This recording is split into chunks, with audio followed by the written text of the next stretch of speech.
PS മാഷെ, പശ്ചിമ ബംഗാളിൽ സ്വാതന്ത്ര്യത്തിന് ശേഷം BJPയുടെ ആദ്യത്തെ ഒരു മന്ത്രിസഭ വന്നിട്ടുണ്ട്. സുവേന്ദു അധികാരി മുഖ്യമന്ത്രിയാണ്. കാരണം 207 സീറ്റോടുകൂടി 3-2 ഭൂരിപക്ഷമാണല്ലോ, വളരെ വലിയ ഭൂരിപക്ഷത്തിലാണ്. ഒരുപക്ഷെ BJPക്ക് എത്തി നോക്കാൻ പറ്റുന്ന ഒരു ഇടമല്ലായിരുന്നു എന്ന് നമുക്ക് വിചാരിക്കേണ്ടി വരും. ഒരിക്കലും. കാരണം അവിടെ നിന്ന് BJPക്ക് ഒരു രാഷ്ട്രീയവും BJPയുടെ രാഷ്ട്രീയം ഇവിടെ ഉൾക്കൊള്ളുന്ന ഒരവസ്ഥയില്ല. നമുക്കറിയാം, ആദ്യം കോൺഗ്രസ് ആയിരുന്നു, പിന്നെ 34 കൊല്ലം CPM ആയിരുന്നു. അതിനുശേഷം ഇപ്പോൾ മമതാ ബാനർജിയുടെ, അതായത് BJPക്ക് എതിരായിട്ട് നിൽക്കുന്ന ഒരു ആൾക്കാരും അത്തരത്തിലുള്ളൊരു സമീപനവും ഉള്ള ഒരു സംസ്ഥാനമാണ്. ഏതായാലും അധികാരത്തിൽ വന്നതിന് ശേഷം നമ്മൾക്ക് അവിടെ നിന്ന് കാണാൻ സാധിക്കുന്നത് ഇന്ത്യയിലെ ജനാധിപത്യത്തെ ഉയർത്തിപ്പിടിക്കുന്ന, അതെങ്കിൽ ഇന്ത്യക്കകത്ത് ഒരുപക്ഷെ BJP വന്നു കഴിഞ്ഞാൽ, നമ്മൾ ഇവിടെയും കേൾക്കുന്നതാണ്, BJP വന്നു കഴിഞ്ഞാൽ 2 കൊല്ലം കഴിയുമ്പം BJP ഇനി ഇലക്ഷൻ നടത്തത്തില്ല, അല്ലെങ്കിൽ BJP സർവാധിപത്യത്തിലേക്ക് പോകും, സ്വേച്ഛാധിപത്യത്തിലേക്ക് പോകും, അല്ലെങ്കിൽ അത്തരത്തിലുള്ളൊരു പാർട്ടിയാണ് അത്, അതിൻ്റെ രീതി അതാണെന്നും പറഞ്ഞ് മറ്റു പാർട്ടികൾ പ്രചരണം നടത്തുന്നുണ്ട്. പ്രധാനമായിട്ടും CPM ഉൾപ്പെടെയുള്ള പാർട്ടികൾ, കോൺഗ്രസും അത് പറയാറുണ്ട്. കാരണം സ്വേച്ഛാധിപത്യത്തിലേക്ക് പോകും, വർഗീയ ധ്രുവീകരണമുള്ള പാർട്ടിയാണ്. ഏതായാലും ഇന്നലെ സുവേന്ദു അധികാരി അധികാരത്തിൽ വന്നതിന് ശേഷം അവിടെ കാണാൻ സാധിക്കുന്നതെന്ന് പറഞ്ഞാൽ, ഏതാണ്ട് 15 കൊല്ലം കൊണ്ട് മറ്റൊരു പാർട്ടിക്കും അവിടെ പ്രവർത്തിക്കാൻ പറ്റത്തില്ല. പ്രവർത്തിച്ചാൽ അവരെ കൊന്നുകളയുന്ന ഒരവസ്ഥ, നേതാക്കന്മാരെ കൊന്നുകളയുന്ന ഒരവസ്ഥ, അല്ലെങ്കിൽ ആ രീതിയിലേക്ക് CPMനൊക്കെ അടിച്ചോടിക്കുന്ന രീതിയാണ്. ഓരോ ഇലക്ഷൻ കഴിയുമ്പോഴും എന്ത് ബാക്കിയുണ്ട് ആ CPMകാരെയും കൂടെ ആ പ്രദേശത്തു നിന്ന് അടിച്ചോടിക്കുന്ന ഒരവസ്ഥ, അല്ലെങ്കിൽ അത്തരത്തിൽ പലായനം ചെയ്യേണ്ട ഒരവസ്ഥ, ആ രീതിയിലേക്ക് കാര്യങ്ങൾ പോയിക്കൊണ്ടിരുന്നിടത്താണ് CPM മുഖപത്രമായ ഗണശക്തിയിൽ മമതാ ബാനർജി അധികാരത്തിൽ വന്നതിന് ശേഷം ഒരു പരസ്യം, സർക്കാർ പരസ്യം പോലും കൊടുത്തിട്ടില്ല. അത്രയ്ക്ക് വൈരാഗ്യ ബുദ്ധിയോടുകൂടി ആ മുഖപത്രത്തെ ഇല്ലാതാക്കുന്നതിന് വേണ്ടി. അതുപോലെ തന്നെ 550ഓളം CPMൻ്റെ പാർട്ടി ഓഫീസുകൾ ഇന്നലെ തുറന്ന് അവിടെ കൊടികെട്ടി ആൾക്കാർ, അതായത് CPM അനുകൂലികൾ അവരുടെ രാഷ്ട്രീയ പ്രവർത്തനം തുടങ്ങിയിരിക്കുന്നു. ഇതേ അവസ്ഥ തന്നെയാണ് നമ്മൾ കഴിഞ്ഞ ദിവസമൊക്കെ ഇതിനകത്തുണ്ട്. കോൺഗ്രസ് ഓഫീസുകൾ തുറന്ന്, അല്ലെങ്കിൽ ഈ MA ബേബി പറഞ്ഞതുപോലെ അവിടെ അക്കൗണ്ട് തുടങ്ങിയിരിക്കുന്നു എന്ന് വേണം കരുതാൻ. കോൺഗ്രസിൻ്റെയും, അല്ലെങ്കിൽ കോൺഗ്രസിനില്ലെന്നും CPMനാണ് അക്കൗണ്ട്, കോൺഗ്രസിനുണ്ട്. അപ്പം അക്കൗണ്ട് തുടങ്ങിയിരിക്കുന്നു. അത് ഒരു കാലത്ത് 17 കൊല്ലം ഭരിച്ചിരുന്ന കോൺഗ്രസ്സാണ്. നമ്മൾ കോൺഗ്രസ് ഇല്ലാത്ത ഒരു ഇടമല്ലായിരുന്നു, കോൺഗ്രസിൻ്റെ ഇടമാണ്. കോൺഗ്രസിൻ്റെ ഭാഗമായിട്ട് നിന്നിട്ടുള്ള ഈ മമതാ ബാനർജി ഒരുപക്ഷെ അത് കോൺഗ്രസിനകത്തെ പ്രശ്നമായിരിക്കും. കാരണം അവരെ അംഗീകരിക്കാൻ തയ്യാറാവാത്തതുകൊണ്ട് അവർ വേറെ പാർട്ടി ഉണ്ടാക്കി, അവർ ആണ് നേതാവെന്ന് കണ്ട് അവർ മൊത്തം പോയി. CPM ഉണ്ടായിരുന്നു സർവാധിപത്യത്തിൽ 34 കൊല്ലം കഴിച്ച് ഏതാണ്ട് 65%, 67% വോട്ടിംഗ് ഷെയറുള്ള പാർട്ടിയായിരുന്നു CPM ആ കാലത്ത്. ആ CPM ആണിപ്പോൾ ഒന്നും അല്ലായിരുന്നു, ഒരു സീറ്റ് പോലും ഇല്ലായിരുന്നു. ഒരുപക്ഷെ ഇപ്പോൾ ഈ നിയമസഭയിലേക്ക് ഒരു സീറ്റ് കിട്ടിയില്ലായിരുന്നെങ്കിൽ അതിനു മുമ്പത്തെ മാസം അവിടെ ആകെ ഉണ്ടായിരുന്ന രാജ്യസഭ MPയുടെ കാലാവധിയുടെ കഴിഞ്ഞു. ലോക്സഭ MP ഇല്ല, രാജ്യസഭ MP ഇല്ല. ഒരുപക്ഷെ പശ്ചിമ ബംഗാളിൽ നിന്നൊരു MLA പോലും ഇല്ലാത്തൊരവസ്ഥ വന്നു. ഇപ്പോൾ അവർക്ക് അക്കൗണ്ട് തുറക്കാൻ സാധിച്ചിട്ടുണ്ട്. അപ്പം ഇതിനകത്ത് ഈ സർവാധിപത്യത്തിലേക്ക് പോകുന്ന, അല്ലെങ്കിൽ അത്തരത്തിലാണെന്ന് ഈ ഒരുപക്ഷെ വർഗീയ ധ്രുവീകരണത്തിൻ്റെ പാർട്ടിയാണെന്ന് വിചാരിക്കുന്ന ഇടത്ത് ഇതുവരെ ഇല്ലാത്ത BJP വന്നപ്പോൾ, അല്ലെങ്കിൽ ഇപ്പം BJP അധികാരത്തിൽ വന്നപ്പോൾ അവർ ആദ്യമേ ചെയ്തതെന്ന് പറഞ്ഞാൽ മറ്റ് രാഷ്ട്രീയ പാർട്ടികൾക്ക്, ഒരുപക്ഷെ CPM ആയാലും കൊള്ളാം, CPM ആണല്ലോ ഏറ്റവും വലിയ BJPയുടെ അല്ലെങ്കിൽ ശത്രു എന്ന് പറഞ്ഞാൽ എഗൻസ്റ്റ് ആയിട്ടുള്ള പാർട്ടി, ഏറ്റവും കൂടുതൽ വർത്തമാനം പറയുന്ന പാർട്ടി, ഒരിക്കലും ഒരു രീതിയിലും BJPയായിട്ട് അഡ്ജസ്റ്റ് ചെയ്യാത്ത പാർട്ടി CPM. അവരുടെ പാർട്ടി ഓഫീസുകൾ തുറന്ന് അവർക്ക് സ്വതന്ത്രമായിട്ട് പ്രവർത്തിക്കാനുള്ള അവസരവും ഇടവും ഉണ്ടാക്കണം. ഇടവും എന്ന് പറഞ്ഞാൽ അവരെ സ്വതന്ത്രമായിട്ടുള്ള പ്രവർത്തനവും മാന്യമായിട്ടുള്ള പ്രവർത്തനവും രാഷ്ട്രത്തിന് അനുകൂലമായിട്ട് രാഷ്ട്രീയ പ്രവർത്തനവും നടത്തുന്നതിന് അവർക്ക് വേണ്ട സപ്പോർട്ട്, അതിനുള്ള സ്വാതന്ത്ര്യം കിട്ടുക. രണ്ടാമത് അവരെ ഉപദ്രവിക്കാൻ പറ്റുന്ന രീതിയിലെ കാര്യങ്ങൾ പോയി നിയമപരമായിട്ട് കൈകാര്യം ചെയ്യും. ഇത് കോൺഗ്രസിനോട് കൊടുത്തിരിക്കുന്നു. അപ്പം ഒരു മാറ്റം, അതായത് ജനാധിപത്യത്തിൽ. അതിനകത്ത് വേറെ കാര്യം, നമ്മൾ എത്ര പറയുമ്പോഴും വേറെ കാര്യം കൂടെ ഉണ്ട് സാർ. ഇതിനകത്ത് ഈ പശ്ചിമ ബംഗാളിൽ എത്ര കാലം കൊണ്ട് എന്തെല്ലാം വിഷയമുണ്ട് രാഷ്ട്രപതി ഭരണം ഏർപ്പെടുത്തുന്നതിന് വേണ്ടി അവിടെ സംഭവിച്ചിട്ടുണ്ട്. സ്വാതന്ത്ര്യാനന്തരം കോൺഗ്രസിൻ്റെ കയ്യിൽ ബഹുദൂരം ഈ പറയുന്നത് പോലെ ഭരിച്ചുകൊണ്ട് 55 കൊല്ലം കോൺഗ്രസ് ഭരിച്ചെന്ന് എനിക്ക് തോന്നുന്നു ഇത്രയും കാലത്തിന്. അന്നേരം കോൺഗ്രസിൻ്റെ ഭാഗമല്ലാതിരുന്ന സംസ്ഥാനങ്ങൾ നമ്മൾ കണ്ടിട്ടുണ്ട്. പല രീതിയിൽ അത് പിരിച്ചുവിട്ടു മറ്റു രീതി. പക്ഷേ എന്ത് പറഞ്ഞാലും BJP അധികാരത്തിൽ വന്നതിന് ശേഷം 2014 ശേഷം മണിപ്പൂരിൽ എനിക്ക് തോന്നുന്നു രാഷ്ട്രപതി ഭരണം ഏർപ്പെടുത്തിയിട്ടുണ്ട്. അത് ആവശ്യമായി വന്നപ്പോൾ ബാക്കി എങ്ങും രാഷ്ട്രപതി ഭരണമോ അത്തരത്തിലൊരു നീക്കം നടത്തി.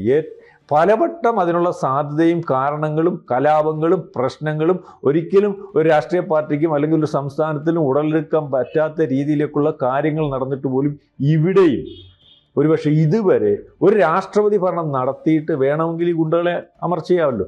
അല്ലെങ്കിൽ കേന്ദ്രത്തിനാണ്. പട്ടാളത്തെ ഇറക്കി എന്ത് ചെയ്യാൻ പറ്റാത്ത തൃണമൂൽ ഗുണ്ടകളെ കൈകാര്യം ചെയ്യാൻ അതിൻ്റെ പാടാണ്. പട്ടാളം ഇറങ്ങി, ഇപ്പോൾ പട്ടാളം ഇറങ്ങിയിട്ട് സുപ്രീം കോടതി കൂടെ വന്നപ്പോൾ അവിടെ സ്വാതന്ത്ര്യമായിട്ട് വോട്ട് ചെയ്യാൻ സാധിക്കുന്ന ഒരു അവസ്ഥ വന്നപ്പോഴാണ് അധികാരത്തുള്ളൂ.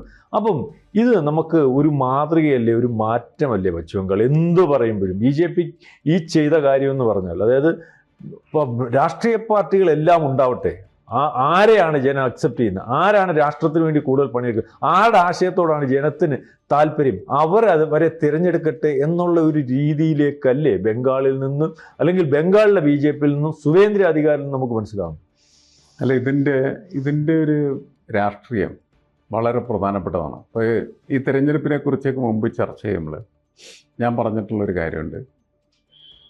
CPM അധികാരത്തിൽ നിന്ന് പുറത്തു പോകുന്നതിൻ്റെ പ്രധാനപ്പെട്ട കാരണം ഗുണ്ടാരാജ്. ആ ഗുണ്ടാരാജ് ബംഗാളിൻ്റെ കൾച്ചറാക്കി മാറ്റിയതിൽ പ്രധാനപ്പെട്ട ഉത്തരവാദിത്വം CPM-നാണ് എന്ന് ചോദിച്ചാൽ അതിക്ക് മുമ്പ് അത് ഉണ്ടായിരുന്നു. കോൺഗ്രസിൻ്റെ സിദ്ധാർത്ഥ ശങ്കർ റേ അവിടെ അധികാരിയായിരുന്ന സമയത്ത് അതിഭീകരമായിട്ടുള്ള രീതിയിൽ കമ്മ്യൂണിസ്റ്റുകളെയൊക്കെ കശാപ്പ് ചെയ്ത ഒരാളായിരുന്നു. ആ ഗുണ്ടരാജ് അന്ന് അവിടെയുണ്ട്. അടിയന്തരാവസ്ഥ എന്ന് പറയുന്ന ആ കാലഘട്ടത്തിൽ അത്രമാത്രം ഭീകരമായിട്ടുള്ള മർദ്ദനത്തിന് യഥാർത്ഥത്തിൽ കമ്മ്യൂണിസ്റ്റുകാർ വിധേയമായ സ്ഥലമാണ്. അത് കഴിഞ്ഞതിന് ശേഷം കമ്മ്യൂണിസ്റ്റുകാർ അധികാരത്തിൽ വന്നു. പിന്നെ അധികാരത്തിൽ നിന്ന് അവർ പുറത്തു പോകുന്നു 35 വർഷം കഴിയുന്നതിന് ശേഷം. പക്ഷേ അധികാരത്തിലേക്ക് ഏറിയ കമ്മ്യൂണിസ്റ്റ് പാർട്ടി ബംഗാളിനെ ജനാധിപത്യവൽക്കരിച്ചോ? ഇല്ല. ജനാധിപത്യവൽക്കരിക്കുന്നതിന് വേണ്ടിയിട്ടാണ് സിദ്ധാർത്ഥ ശങ്കർ റേയുടെ നേതൃത്വത്തിലുള്ള കോൺഗ്രസിനെ ജനങ്ങൾ പുറത്താക്കി. അതിന് പകരം CPM വന്നു. CPM എന്ത് ചെയ്തു? അതേ പാതയിലൂടെ സഞ്ചരിച്ചു എന്ന് വേണം നമുക്ക് കണക്കാക്കാൻ. അങ്ങനെ വന്ന സമയത്താണ് ബംഗാളിൻ്റെ കൾച്ചർ എന്ന് പറയുന്നത് ഗുണ്ടാരാജിൻ്റെ കൾച്ചറായി മാറി. ആ കൾച്ചർ അവസാനം അവരെ ജനങ്ങൾ മടുത്ത് പൊറുക്കാൻ തയ്യാറില്ലാത്ത വിധത്തിൽ തോൽപ്പിച്ച് പുറത്താക്കുകയാണ്. അങ്ങനെ അത് പുറത്താക്കപ്പെടുമ്പോൾ പിന്നീട് വരുന്നത് മമതാ ബാനർജി വന്ന സമയത്തുണ്ടായ മാറ്റം, സിദ്ധാർത്ഥ റേ ശങ്കറയുടെ കാലത്തുണ്ടായിരുന്ന ഗുണ്ടകളെ അങ്ങനെ തന്നെ CPM അബ്സോർബ് ചെയ്യുകയല്ല ചെയ്ത്.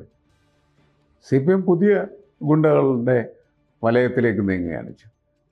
എന്നാൽ മമതാ ബാനർജി വന്ന സമയത്ത് ഈ CPM-ൻ്റെ ഗുണ്ടകളെ മുഴുവനും മമതാ ബാനർജി അബ്സോർവ് ചെയ്യുന്ന കാഴ്ചയാണ്.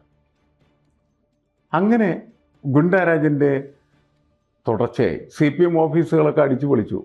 CPM-കാരെയൊക്കെ തല്ലി ഓടിച്ചു. പല ഓഫീസുകളും അവർ സ്വന്തമാക്കുകയൊക്കെ ചെയ്തു. ഇങ്ങനത്തെ ഒരു പ്രക്രിയയാണ് അവിടെ നടന്നുകൊണ്ടിരുന്നത്. അതിനുശേഷമാണ് BJP അവിടെ പതുക്കെ അധികാരത്തിലേക്ക് വരുന്നതിനൊരു ശ്രമം ആരംഭിക്കുന്നത്.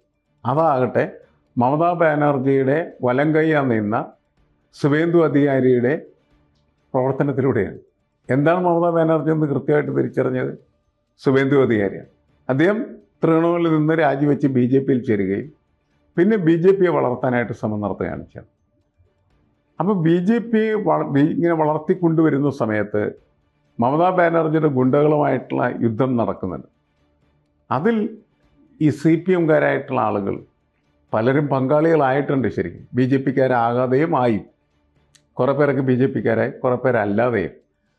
അതാണ് സുവേന്ദു അധികാരി ഇപ്പോൾ പറഞ്ഞത്. കാരണം ഈ തെരഞ്ഞെടുപ്പ് നടന്ന സമയത്ത് സുവേന്ദു അധികാരിയുടെ പ്രൈവറ്റ് സെക്രട്ടറി വെടിവെച്ചു വന്നു തൃണമൂലിൻ്റെ. സത്യപ്രതിജ്ഞ നടക്കുന്ന സമയത്ത് മറ്റൊരു പ്രമുഖനായിട്ടുള്ള BJP നേതാവിനെ വെടിവെച്ചു വന്നു. ആ ഗുണ്ടകൾ ഇപ്പോഴും തോക്കുമായിട്ട് അവിടെ നടക്കുന്നുണ്ടെന്നാണ് അതിൻ്റെ അർത്ഥം. ഇതിന് പരിഹാരം എന്ന് പറയുന്നത് ബംഗാളിനെ ജനാധിപത്യവൽക്കരിക്കൽ മാത്രമാണ് എന്ന് കൃത്യമായിട്ട് സുവേന്ദു അധികാരി മനസ്സിലാക്കിയിട്ടുണ്ട് എന്നാണ് എനിക്ക് തോന്നുന്നത്. കാരണം അദ്ദേഹത്തിൻ്റെ സ്വന്തം അനുഭവത്തിൽ നിന്നുള്ള തിരിച്ചറിവാണ്. അതിനുള്ള മാർഗമാണ് ബംഗാളിനെ നിയമത്തിൻ്റെ വഴിയിലേക്ക് കൊണ്ടുവരിക എന്നുള്ളത്. അതിനുവേണ്ടി ആദ്യം ചെയ്തത് തെരഞ്ഞെടുപ്പ് നടക്കുന്ന സമയത്ത് കേന്ദ്രസേനയെ സമ്പൂർണ്ണമായിട്ട് ബംഗാളിൽ വിന്യസിച്ചു എന്നുള്ളത്. NDAയുടെ സ്ഥാനാർത്ഥിയൊക്കെ ഓടിച്ചിട്ട് തല്ലുന്ന പിന്നെ. അപ്പം ഇങ്ങനെ ഉള്ള സംഭവങ്ങൾ ഇല്ലായ്മ ചെയ്യാൻ വേണ്ടിയിട്ടാണ് ആദ്യം അത് കൊണ്ടുവന്നു. അങ്ങനെ നിഷ്പക്ഷമായി തെരഞ്ഞെടുപ്പ് നടന്നു. ജനങ്ങൾ 3/2 ഭൂരിപക്ഷത്തോടെ BJP അധികാരത്തിൽ. അതോടൊപ്പം തന്നെ നമ്മൾ തിരിച്ചറിയേണ്ട കാര്യം എന്ന് വെച്ചാൽ ഈ മമതയെ പൊളിക്കാനായിട്ട് മുസ്ലിം നേതൃത്വം, പ്രത്യേകിച്ച് ഈ ഹുമയൂൺ കബീർ എന്ന് പറയുന്ന ആൾ, അയാൾ 2 സ്ഥലത്തും ജയിച്ചു. മത്സരിച്ചെടുത്ത് ജയിച്ചു. അതിൽ 2 സ്ഥലത്തും ജയിച്ചു. അപ്പോൾ മുസ്ലിങ്ങൾ ഉപേക്ഷിച്ചു മമതയെ. ഏതാണ്ട് 30% മുസ്ലിങ്ങൾ വരുന്ന സ്ഥലത്ത് മുസ്ലിങ്ങളുടെ ഒരു ടേൺ അങ്ങനെ സംഭവിച്ചു. അങ്ങനെ പുതിയ സംവിധാനത്തിലേക്ക് വന്ന സമയത്താണ് ജനാധിപത്യവൽക്കരണം ഉറപ്പാക്കാൻ തന്നെ സുവേന്ദു അധികാരി തീരുമാനിച്ചിരിക്കുന്നത്. അതിന് നമ്മൾ അദ്ദേഹത്തെ അംഗീകരിക്കണം, അഭിനന്ദിക്കണം. കാരണം എന്ന് വെച്ചാൽ ബംഗാളിനെ മാറ്റാനായിട്ടുള്ള, ബംഗാൾ എന്ന് പറഞ്ഞാൽ കേരളത്തിൻ്റെ, ഇന്ത്യയുടെ ഏറ്റവും പ്രമുഖമായിട്ടുള്ള സംസ്കാരം നിലനിന്ന പ്രദേശമാണ്. അതാണ് ഇങ്ങനെ നശിച്ചത്. രവീന്ദ്രനാഥ് ടാഗോർ എന്നൊക്കെ പറഞ്ഞാൽ നമ്മുടെ ഇന്ത്യയുടെ വലിയൊരു പൈതൃകമാണ്.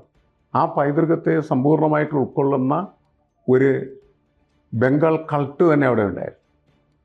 ആദ്യകാലത്തെ CPMൻ്റെ ഭരണം എന്നൊക്കെ പറയുന്നത് വളരെ രസകരമായിരുന്നു. കാരണം എന്ന് വെച്ചാൽ ഈ സാംസ്കാരിക സവിശേഷതകളെയൊക്കെ മുന്നോട്ട് കൊണ്ടുവന്ന് സിനിമ, സംഗീതം, നാടകം ഇതെല്ലാം കൊണ്ട് കൂടിക്കലർന്ന വളരെ രസകരമായിട്ടുള്ള ഒരു കൾച്ചർ തന്നെ അവരുണ്ട്.